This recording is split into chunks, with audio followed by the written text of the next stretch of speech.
Okay, so good afternoon. We have had a busy morning. We had a very busy day yesterday. Today I did do a fly around, not in the area that we thought. We actually had planned on going to the Beaufort County area and checking that out, but we have had some issues with the rivers and whatnot, so we were flying around Florence and Marion County this morning. The flooding from the rivers has been unfortunate, and what we are seeing is just a lot of damage. Most first floors are gone, if not homes altogether. We saw cars lost, impassable roads. The town of Nichols, if you may have heard, we had 150 people in town hall on the third floor waiting for help and evacuation, and so we've had fantastic crews from DNR and our law enforcement as well as National Guard who have really gone in there, and they've just been doing rescues all day and will continue to do that. The blessing is we have 7 days of cool and dry weather in the forecast, so that's going to be helpful as we try and continue to go forward with the recovery side of this. Evacuation orders have been lifted in all counties, but I want to go and re-emphasize the process.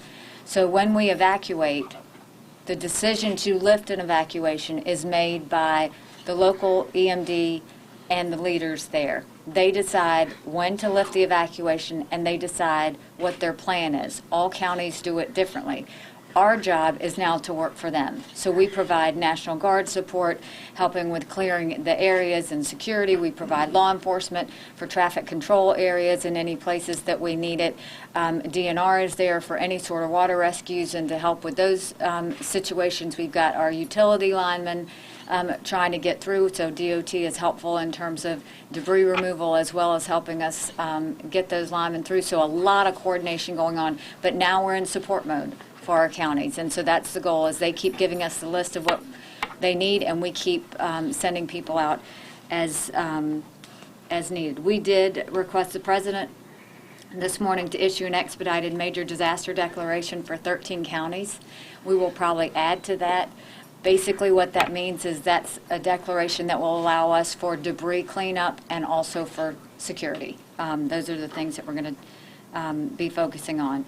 4 islands are still closed: Hilton Head Island, Fripp Island, Hunting Island, and Harbor Islands are still closed, and there is still no access to those islands. Now I want to turn it over, because we have had such activity with our rivers, I want to turn it over to two who have been extremely involved in dealing with that, and that is Chief Keel and Director Taylor from SLED and DNR. Good afternoon. We just want to start off by saying that we have put together teams of law enforcement with all of our state law enforcement partners along with National Guard to start our river patrols. We will have river patrols that will be there both now in trying to evacuate folks, trying to get people out that have been caught by the water as the water comes downstream, down to Little PD to the Waccamaw River. We will also have patrols that will be in those rivers at night with aerial assets that will be there when folks have evacuated to try to keep individuals from coming in and looting those homes that will not have anybody there. And we will continue that until the flood subsides. And again, this is an effort on the part of all of our law enforcement partners along with National Guard and DNR. With their boats in the water, we'll have law enforcement personnel assisting them during this entire flood event. The rivers that we're extremely concerned about would be the Little PD, the Lumber River, the Waccamaw River, primarily. We're also still spending time in the Black River to ensure that everything is going well there. Our plan will be to have eyes on the river, personnel in the river for assistance from a safety standpoint, plus security, as Chief Keel mentioned. One thing I would like to point out here that is very, very important, that sightseers need to stay out of the river.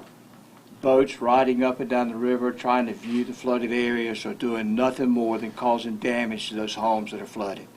When a boat goes by, and that weight rolls into that house, it causes a lot of damage. So that's very important to us, and safety of those residents and security of their properties. Thank you. As far as our highway patrol, they have been working nonstop, tirelessly with everyone else. We have reported 3 fatalities, accordingly, 2 in Florence and 1 in Columbia.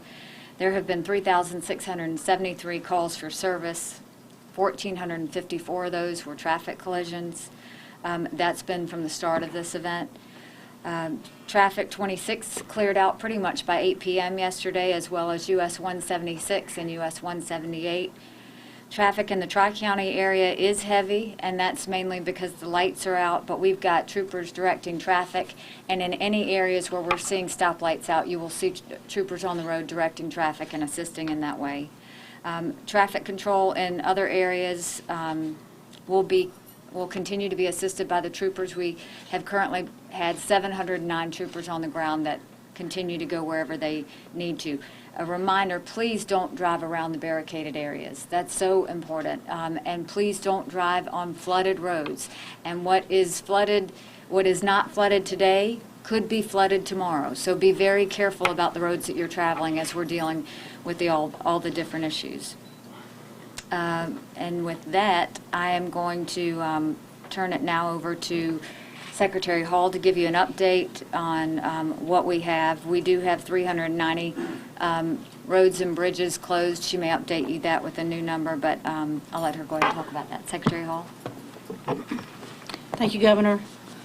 We currently have a little more than 1,400 highway workers out working the area to try to get service restored. There's, as the Governor said, there are approximately 390 closures across the state currently. That's 361 roads and 29 bridges. Most of the closures on the primary routes are due to either flooded roads or power lines tangled in trees across the road, and we're working hard with our power company partners to help get that cleared up. We have about 250 out of that 390 closures are on those secondary roads, so those neighborhood streets, lower volume highways. We have a tremendous number of trees down in some of those areas, and that's our focus now, is to push in that area. We continue with our bridge repairs at the Harbor River Bridge on US 21 in the Beaufort area, and that's part of the reason you see some of the restrictions that the Governor mentioned earlier with access. So just to reiterate, due to the Harbor River Bridge repairs that we currently have underway, Harbor Island, Hunting Island, and Fripp Island are closed to access until we complete those repairs and the locals determine that it's safe to return. And those repairs have been underway since yesterday. Hilton Head Island, as the Governor mentioned, is closed to access with the exception of credentialed individuals pursuant to Beaufort County Reentry Plan. The bridges in that area have been inspected and they're sound, but local officials have restricted access due to safety concerns of widespread down trees and power lines, and as I mentioned, many impassable roads once you get off the main highway. Beaufort County has established a public information hotline so that residents can utilize to get information. That number is 1-800-963-5023. 1-800-963-5023 is the Beaufort County Public Information Hotline. The Beaufort County Sheriff has also established an alert system that you can sign up for. That's www.bcso.net, and that's an alert system via the Sheriff's Office. Our team will continue their diligent work to get the roads reopened as quickly as we can, and we'll wait for the floodwaters to recede to do our bridge inspections and the rest and return everything to service. Thank you, Governor. Thank you. So now on to the shelters. We've got 42 shelters, which is down from 54, 2,184 residents as of this morning. 2 pet-friendly shelters are still open, one in Somerville and one in Spartanburg for those who need. Today, proud to see the coordination between the Department of Social Services and Director Alford working with Superintendent Spearman. They're working together on focusing on consolidating the school locations so we can get schools back open again. And so we'll consolidate those to non-school locations. Currently, there are 30 schools that are being used as shelters. That will drop significantly today as they work on that going forward. We have 18,080 people now currently under boiled water advisories. You'll continue to see that go up and down as we work through the challenges that we have. We still do have 7 special needs shelters that are open. Beaufort Memorial Hospital and Coastal Carolina Hospital have now opened their emergency room operations. So their ER operations are open as of now. Hilton Head Hospital should have opened at noon as well in terms of emergency room situations. Private wells, they're now going to be an issue. We are going to do the same thing we did with the floods before. There is a hotline for your private well assistance. That is 803-898-4312. 803-898-4312. DHEC will be waiving all the fees associated with getting those well samples tested, but now I'm going to turn it over to Director Heigl to give you an update on dams and any other issues. Thank you. So we set a plan over the weekend to inspect about 250 dams. Those are the ones of most concern based on the rainfall amounts that we did receive. As of 10 a.m. this morning, we had completed 161 of those inspections.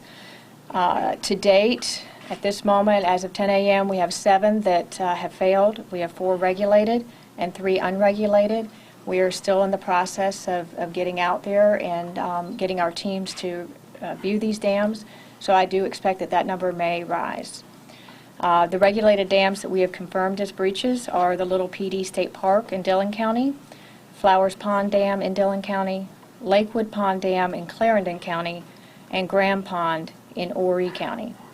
The unregulated dams that we have confirmed breaches for are Andrews Mill Road in Darlington County, Baywater Drive in Lexington County, that is one we reported earlier as well off Durham Road, and Hardy Lake in Dillon County, which is below Squire Lake Dam. We do have 2 dams that are at risk for failure that we have crews on site for and working with local emergency managers. The Baxley 501 Pond in Marion County, this is a significant hazard dam. And again, we're just continuing to monitor the status of that one, as well as Lake Oakdale in Florence County, also a significant hazard dam, and that one has resulted in a road closing. Also, Florence County had activated Code Red for adjacent property owners for that one.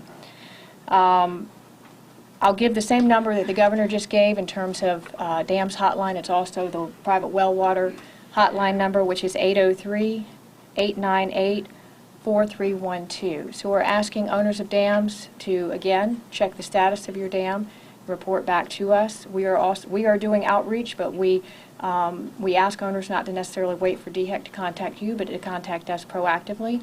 And those who may be traveling on roads and suspect that there may be a dam issue also can use that number to call in any reports of possible damage. So lastly, for an updated reporting or accounting of confirmed dam breaches, I would invite you to go to our website, which is www.scdhec.gov/hurricane, and we are keeping that up to date. We're updating it twice a day.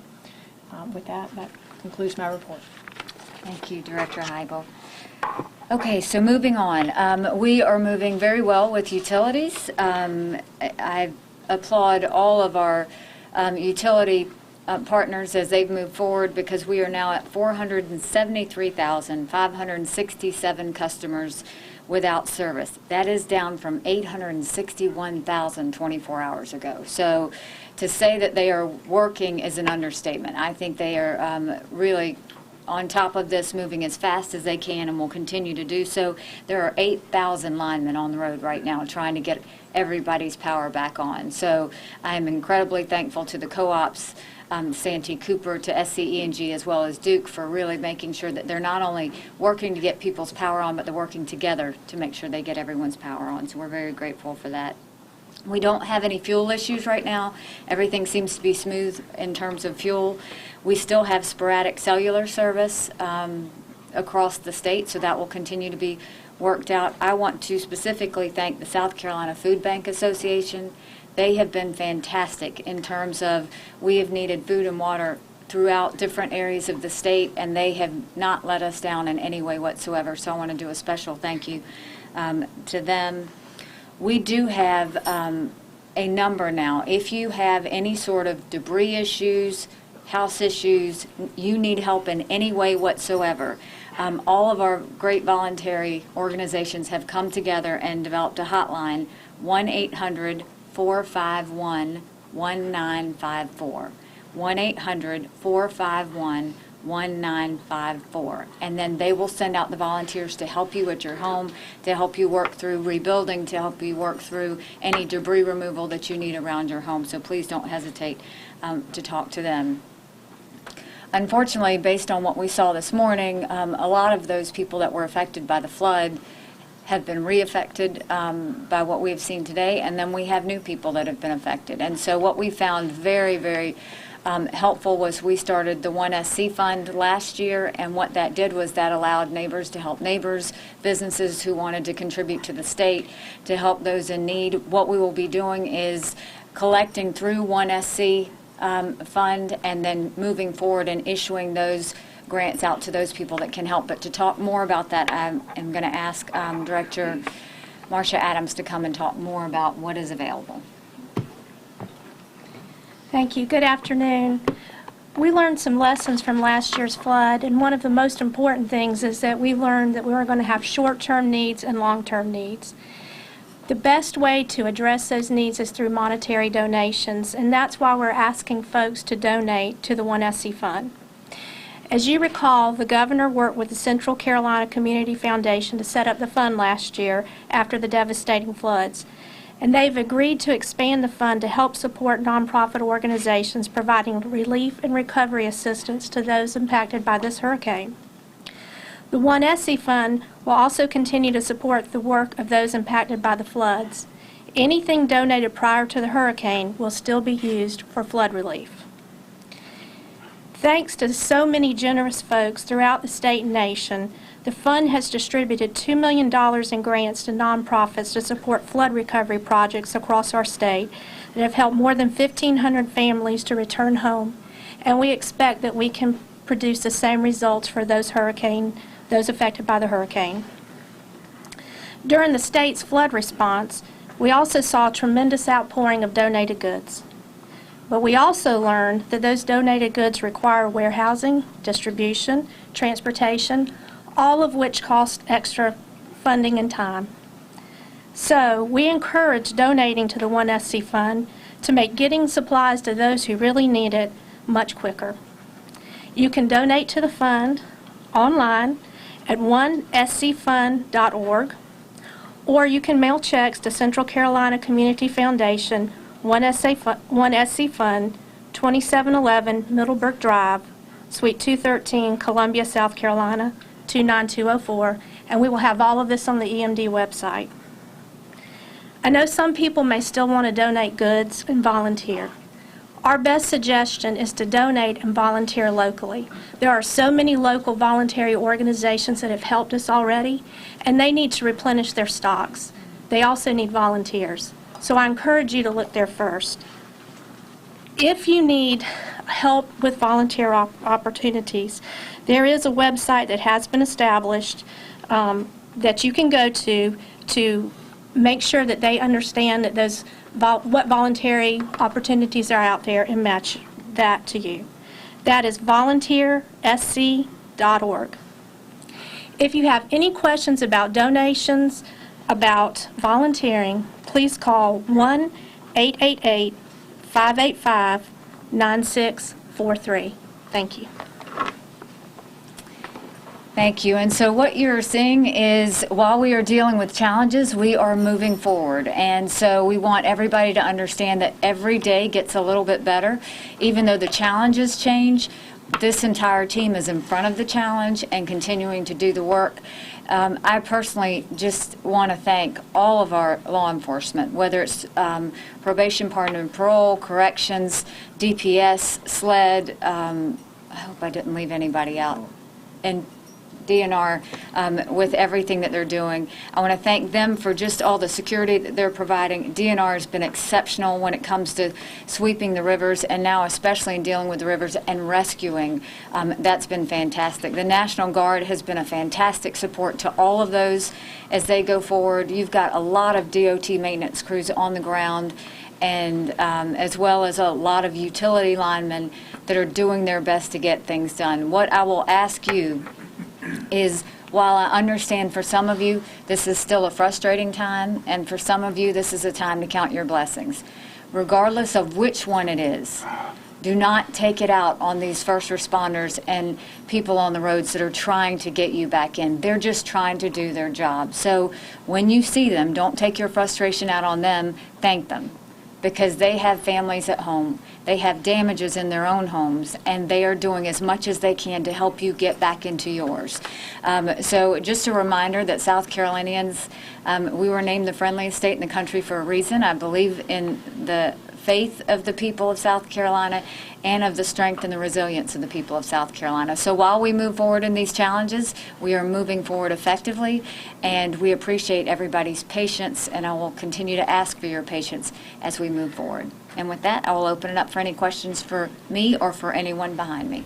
Governor Haley, when you were flying this morning, did you see conditions that were similar to what you saw last year with the 1,000-year flood? I mean, is this the same event for those folks out there in the PD? I mean, that's what's so hard, is we worked so hard to rebuild these areas, and to see it all go back to that, it was devastating. I mean, really looking in that whole Nichols, Mullins area, going into Florence, and looking at Marion counties. I mean, you're looking at places that got devastation, more flooding in the Marion side, but, you know, Florence, you saw a lot of trees down. We're seeing an unprecedented amount of damage on Hilton Head Island, and so when you look at that, that is really, you know, across the state, you see a lot of people who are going to be dealing with some challenges. But what I want people to know is the state's not stopping until we get them back on track, and that's why all of these people are putting all of their time and sacrifice and service on the line to make sure that everybody's feeling safe and comfortable and moving forward. Governor Haley and Buford, even though they lifted the evacuation order, there were still local authorities turning people back. Do you feel like your office could have better communicated to evacuees returning home that they could still be stopped and turned around? We made it as clear as possible yesterday morning that if an evacuation was not lifted, do not go home. What we saw was a lot of people attempting to go home. The way the process continues to work is we lift the evacuation when the county tells us to lift the evacuation.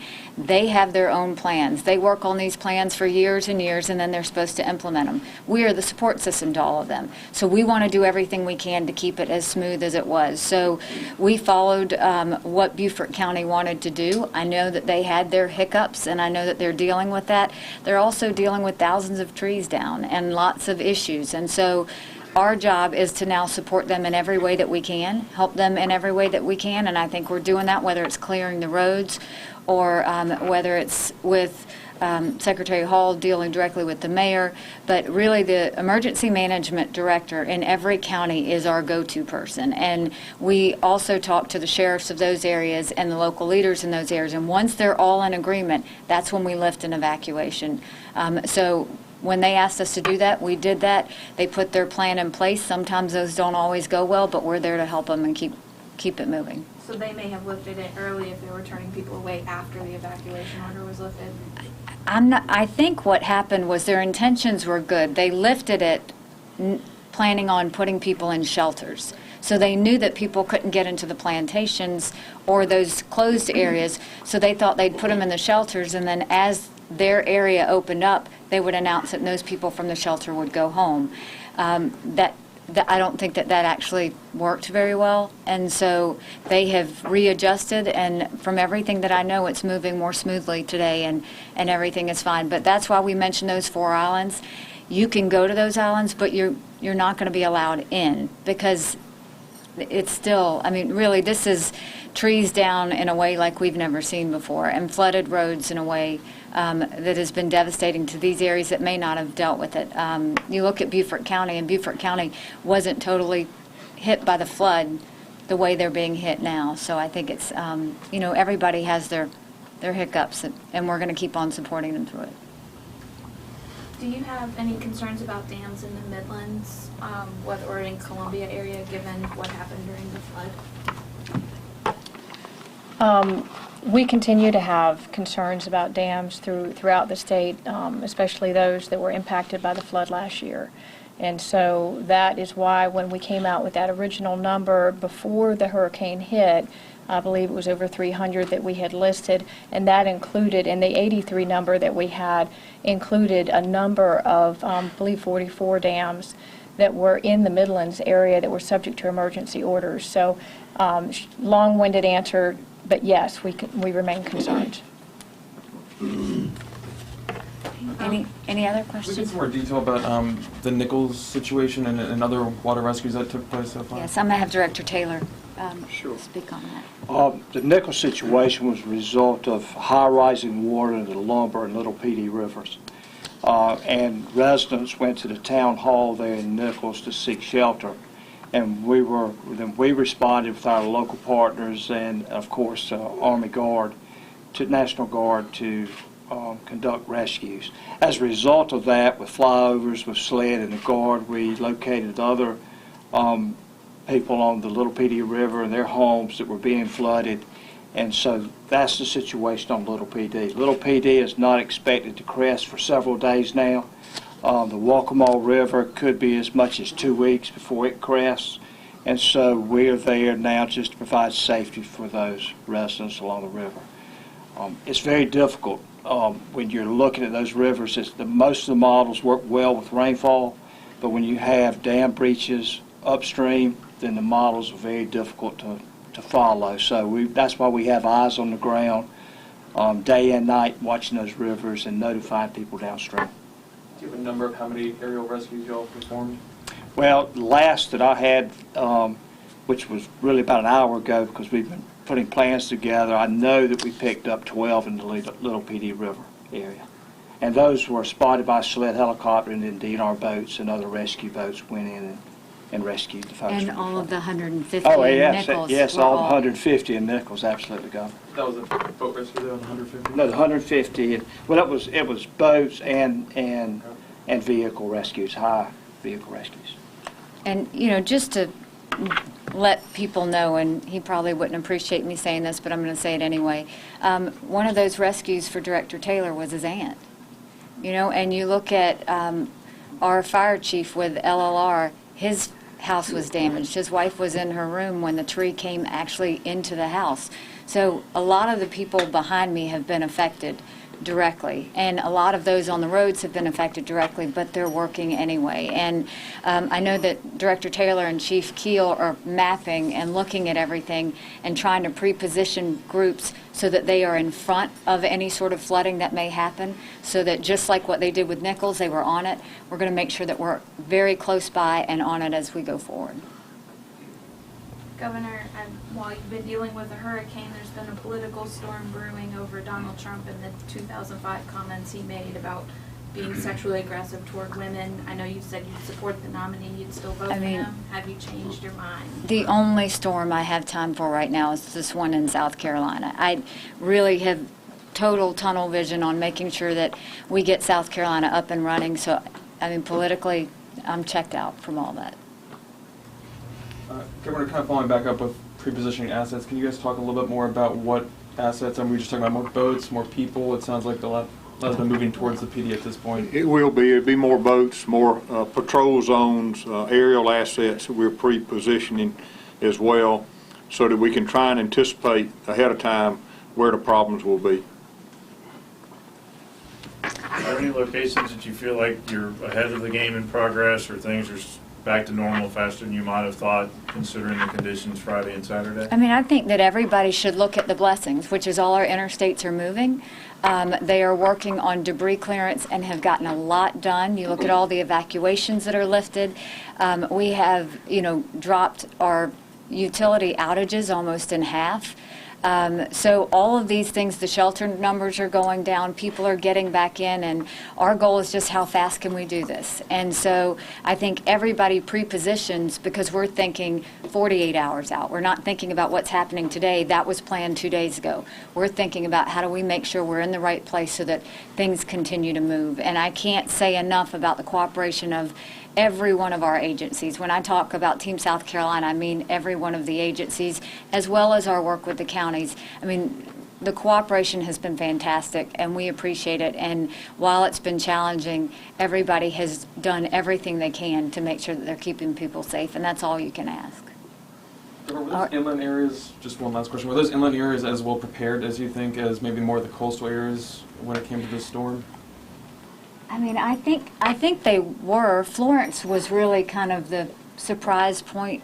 I think that they got more damage than expected, but I don't know that there was any county that was not prepared. I mean, the State Emergency Management Division and Kim Stinson do a fantastic job in terms of talking with those county directors way ahead of time. So the second there's even a hurricane anywhere in sight, they're already talking with the county directors. So I think that the communication and everything was good. You know, what we're seeing is, you know, the situation in Nichols, or we're seeing more downfall on Hilton Head or Florence. Those are always the surprises because you never know what the storm's going to do. So I think it's always somewhat of a surprise. But a lot of blessings along the way, and then our goal is just to continue to get people back in their homes safely. And so we ask again for your patience. Don't drive through flooded roads. Make sure you don't put generators in your garages because we've already had, I think we had almost over 6 instances that we knew of people who had already had to be taken to hospital for carbon monoxide poisoning. And then also don't drive around the barricades that they've got set in place, and understand that any public servant that you come across, whether it's the DSS workers in the shelters or the people on the ground, they're there to help you. And so just understand that they're trying to be a support to you, and we ask for respect back in return. But other than that, South Carolina is getting stronger by the day, and we are pushing through this, and we continue to have more progress as we go forward. Thank y'all very much. Will we expect to hear from you again, or was this the last one? We're going to have another meeting as a group. If there is significant changes, then we will probably have one this afternoon. As of now, I don't expect one, but that could change. So as the day goes on, we'll continue to keep you informed. I'd rather keep you more informed than not, so we'll decide otherwise. Okay.